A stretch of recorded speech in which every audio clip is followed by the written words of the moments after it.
Hola, molt bona nit i benvinguts a una nova edició del Mes, el programa de reportatges de Televisió de Girona. Avui volem parlar d'un fet sorgit durant la dècada dels 60 a la ciutat de Girona i més concretament de la zona del Castell de Montjuïc.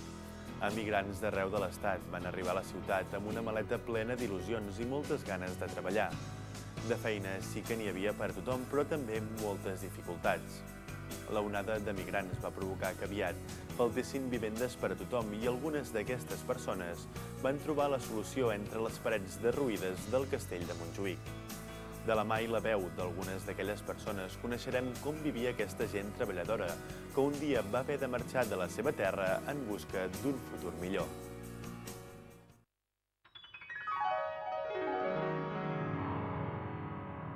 Meravella i misèria, crueltat. Un castell sense reines ni princeses. El crit darrer d'un afusellat. Un cementiri immens que mira al mar. Una ciutat dels morts desmesurada.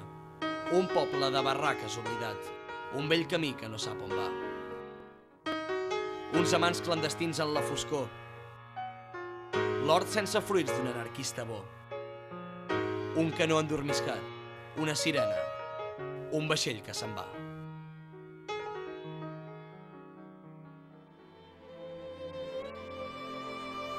A 219 metres d'alçada al nord-est de la ciutat de Girona se situa la muntanya de Montjuïc, un accident geogràfic ple de forts pendents que han marcat el seu ús i ocupació al llarg de la història i que deu el seu nom a una antiga ocupació jueva de la Girona medieval. L'emplaçament estratègic de Girona, ben a prop de la frontera francesa i en la cruïlla de camins, constituïa una de les raons fonamentals pel seu emmurallament i la convertia en un periòdic escenari de guerres i enfrontaments armats que culminarien amb l'episodi dels setges dels anys 1808 i 1809. El castell de Montjuïc es va començar a construir l'any 1653, juntament amb les 4 torres de defensa que dominaven tots els accessos al castell i que prenien el nom dels sants Joan, Daniel, Narcís i Lluís. La fortalesa, de planta quadrada amb façanes i camins oberts en tot el seu perímetre, estava defensada per les 4 torres de les quals avui ja no en queda res. La primera en caure va ser la de Sant Joan, el 1809, en incendiar-se la pólvora que hi havia emmagatzemada. El 22 de juliol de 1808, 11.000 soldats francesos sota el comandament del general Duhesme van enfrontar-se a la població gironina. La dificultat dels invasors per sufocar els aixecaments els va fer decidir finalitzar el setge.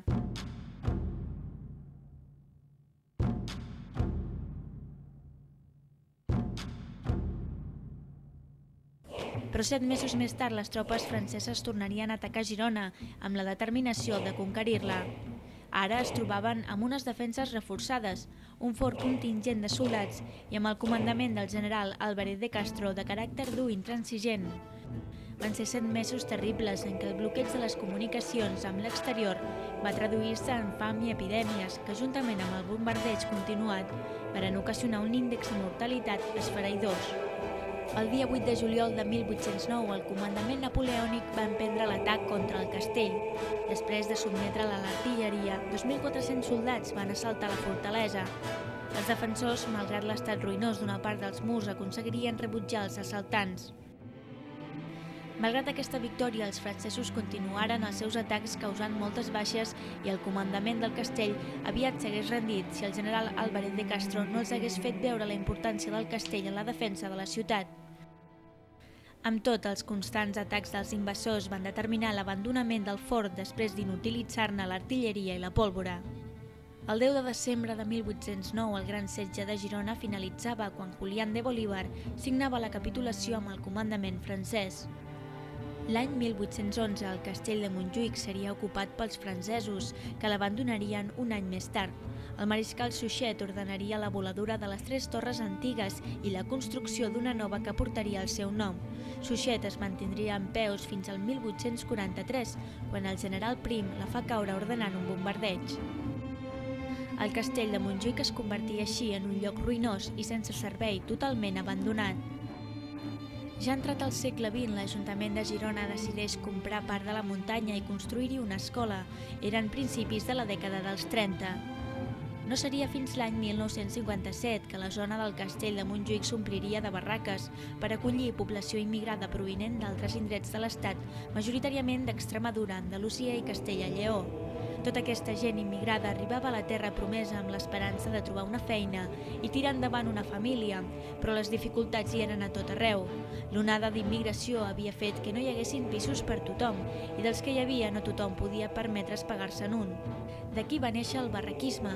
L'any 1957 hi havia comptabilitzades a la ciutat de Girona 2.000 persones repartides en 467 barraques que hi havia als barris de Pedret, Sant Ponç i Montjuïc, on concretament hi havia 867 persones distribuïdes en 194 barraques. Aquestes vivendes, construïdes amb pedres de murs derruïts, canyes i ciment, cartró i fustes que aguantaven planxes de ferro i zinc en mal estat i cobertes amb una pobra teulada àrab, ocupaven tot l'espai militar i l'interior del pati del castell. Pues ya ves cómo era, un bujero ahí para adentro, con el techo muy alto, más negro que el cerote. Y mi marido se tiró 2 días para blanquearlo porque tenía a mi niña con 9 meses y le daba miedo mirar para arriba. Y llorar, la niña tenía que llevarla todos los días acá a mi madre. Hasta que él lo pintó el techo y ya lo veía blanco y ya no lloraba. Veníamos de una cueva, pero había 4 o 5 habitaciones. Al llegar a un sitio así, que la primera vez que llovía te calabas. Luego se ve que los que le habían vendido la barraca, la higiene, pues dejaba mucho por desear, estaba llena de piojos, de yo no sé qué, era una pasada. Mi madre quemando sotá y todo eso para limpiar aquello. Subíamos las tejas, de allí que nos trajo un camión, allí en Pedrea, allí abajo, y de allí las subíamos, mi marido subiendo tejas. Y luego ya pusimos la teja y estaba la barraca muy bonita. 4 paredes y casi sin techo i nada más, no? De dimensions variables, aquestes barraques no tenien tabics interns que separessin habitacions. Algunes no tenien ni cuina i l'excusat era més aviat un luxe. Mira, les imatges que el règim donava de Montjuïc no corresponien a la realitat.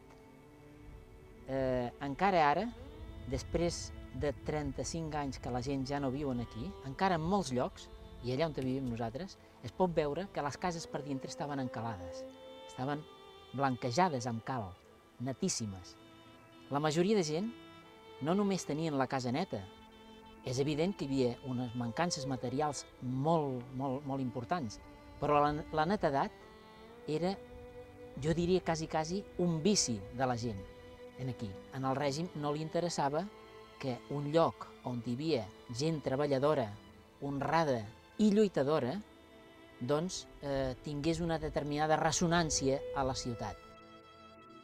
No arribava el transport, no hi havia aigua, no hi havia llum, ni res. Només un parell de botigues i un bar regentat pels mateixos barraquistes. Había una iglesia aquí, que venía un padre muy bueno, y nos hacía procesiones y bailábamos por todos lados, cantando. Y muy bonito era. Recuerdo que bajaba a San Daniel a buscar el agua y según mi madre parece que me compró una garrafa de 8 litros cuando yo tenía pues 7 u 8 años, 8 litros, y bajaba a San Daniel y subía con ella a cuestas. Lo que pasa es que llegó un tiempo, quizás al año, vi que aquello pesaba poco y ya cogí la de 16 para no tener que dar 2 viajes del agua. Bajábamos con el cubo de la ropa, lo lavábamos allí del río. Una vez le lavé la cabeza a mi hija allí. No, que me ahogo, que me ahogo. I formó un jaleo allí en el río que la queria ahogar. A vegades, doncs, els meus propis amics venien a robar-me les figues allà a l'hort del meu pare. I bueno, i a pedrades, perquè era lo normal, això. Però espera, després compte que amb aquests amics, al cap de 5 minuts, tot això s'acabava i anava a un altre puesto, a un altre pagès. El meu pare era hortelà, per tant, després anava a un altre puesto que el d'agafar figues era ben normal. Luego, pues, la noche que dormimos en la barraca, se le iba a llover y con el paraguas puesto en la cama, perquè llovia mucho.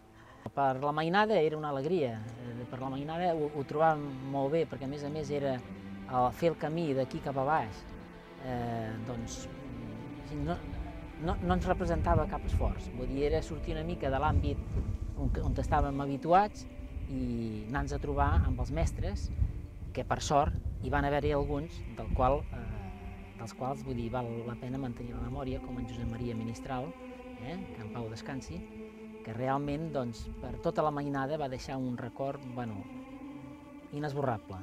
9 anys més tard, el 1966, el Ministeri de l'Exèrcit treu a subhasta els terrenys de la muntanya que passen a mans de Ferran de Vilallonga. Un any més tard es fa l'aprovació inicial del Pla Parcial de Montjuïc. Després de noves compres, Ferran de Vilallonga és propietari de la quasi totalitat de la muntanya. El 1971 desapareix l'última barraca de Montjuïc i l'any següent es comencen a vendre les primeres parcel·les i a obrir carrers. La majoria de veïns van ser traslladats als albergs provisionals que es van fer a Fontejau, tot i que d'altres van anar a parar al Barri Vell, Vila-roja, Sant Daniel i la Font de la Pólvora. Que era necessari, sí, perquè a veure, si les cases no tenien condicions, es havien de fer unes altres, més dignes. Les formes no va estar bé, perquè a molts els deien que es havien d'anar als albergues, i escolta, allò semblava, de veritat, una collinillera, t'exposaven els conills, que et deien, ¿no? Querían echarnos antes, querían que nos fuéramos a los albergues, pero yo no quería ir a los albergues, mi marido tampoco. Digo, cuando me den un piso en condiciones, entonces me voy. Nos tenían que haber dejado aquí y haber hecho nosotros una casa y estar aquí. Que luego, cuando yo me casé, ya me fui a vivir a Gerona, la calle San Agustín, allá a Palau, y se quedaron mis padres y murieron antes cuando de darle la esta.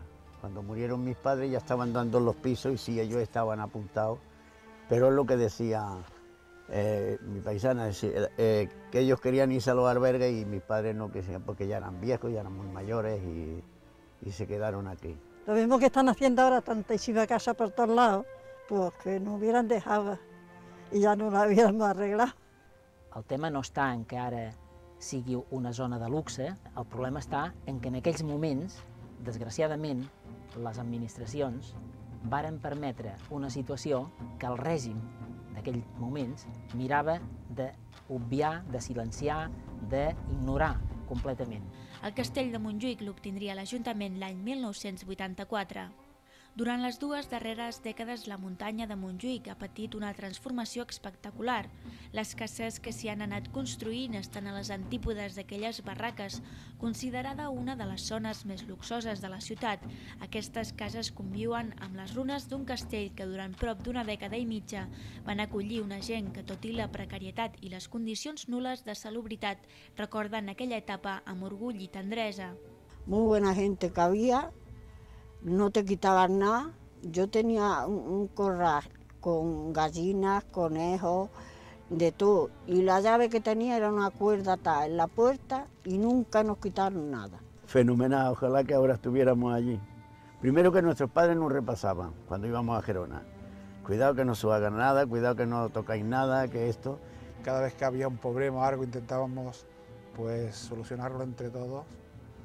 Y siempre había un apoyo, verdaderamente había un apoyo moral y de hecho, ¿no? Entonces te sentías bien, ¿no? Y aquí venían las navidades y esto era una fiesta.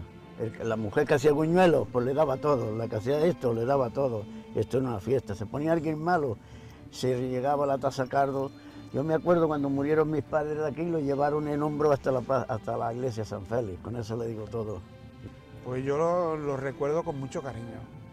Lo he hecho hasta de menos, ¿no? Porque hoy día veo que no se vive, pero claro, también supongo que es el lugar y la forma, que había mucho espacio y éramos mucha gente, no sé si eran 400 familias las que había más o menos. Claro, todos tenían muchos críos, entonces pues había críos de todas las edades y eso te hacía sentirte pues muy bien, siempre tenías, con cualquier cosa podías jugar y podías distraerte. El que més recordo és la relació social, solidària, que hi havia entre totes les persones que vivien aquí a Montjuïc. També a vegades s'ha parlat que si tothom era gitano o no gitano, mira, aquí hi havia dues famílies, que havien los Quinete i los Fajardo. I jo recordo que en aquells moments aquestes persones eren totalment normals. Aquestes dues famílies, normals. Tothom estava aquí integrat. 34 anys després de la desaparició de l'última barraca, el 24 de setembre de 2005 es va celebrar la primera trobada de barraquistes. Mig miler de persones van rememorar amb orgull els seus orígens. Durant un dia, el recinte va recuperar la vitalitat i el sentiment de veïnatge que hi havia a les dècades dels 50 i dels 60. Ja des del principi, jo diria des de principis dels anys 80, havíem començat a parlar de possiblement fer una trobada de la gent que havíem viscut aquí a Montjuïc. Feia 20 anys que amb en Ramon Llorente Varela en parlàvem. Tu, algun dia hem d'arribar a estar aquí dins d'aquest castell. I com ho podíem fer-ho? I tenien aquestes trobades, inclús algun homenatge amb el senyor Menestral. Havien arribat, no sé, entre 45 i 50 persones cada vegada, y el objetivo era aquest. Yo la fiesta que se hizo en septiembre pues considero que está muy bien, más que nada porque se vuelven a reunir personas de aquella época, te encuentras con, yo al menos me he encontrado con muchos conocidos aquí que hacía pues bien 20 años y hasta 30 que no había visto, y creo que todo eso te hace sentir, pues no sé, te da alegría, tienes una ilusión porque la verdad es que aquí fueron 9 años los que estuve viviendo, casi 10, y tengo recuerdos muy buenos. Hoy maravillosa, fue la fiesta de mi vida. Esto lo tendré siempre en el pensamiento. Eso es, para mí eso fue lo mejor del mundo. Vamos, me divertí yo tanto que cuando me casé, imagínate. O quizás más, porque yo me divertí de lo lindo. La fiesta pues muy emocionante, ¿eh? Yo tengo una anécdota también, y es que empecé a las 8 de la mañana, acabé a las 8 de la noche y no comí arroz. Nosaltres, en primer lloc, voldríem que es guardés la història i es fes un homenatge a tota aquella gent que, malgrat totes les dificultats, varen saber sobreviure a tots aquells problemes i s'han inserit a la nostra societat de forma exemplar. Tenim plantejat una sol·licitud formal de dedicar una part d'aquest castell, concretament aquest edifici que li deien el Caserón, que era el centre de reunió bàsic de tota la gent que vivim aquí, per fer un centre, lògicament, doncs, a través de fotos, a través d'escrits, a través de representacions gràfiques i memòria de la gent que va passar doncs, en aquells anys vivint aquí a Montjuïc, es pugui tenir i es pugui conservar la memòria d'aquest fenomen tan important que va ser la immigració dels anys 50 i 60. Tenint present que aquesta diada ens van acompanyar les màximes autoritats de Girona, tenim l'esperança també de que, havent comprès aquest fenomen importantíssim, es pugui tirar endavant un projecte que seria de justícia històrica.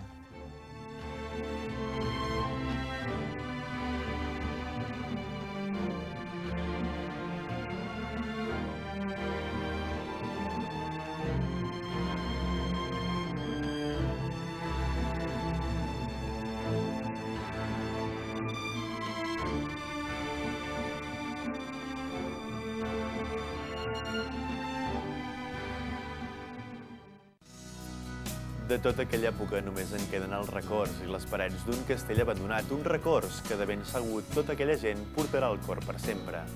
Nosaltres tornarem d'aquí a 15 dies amb un altre reportatge d'actualitat de les comarques gironines. Per avui això és tot, gràcies per la seva atenció i molt bona nit.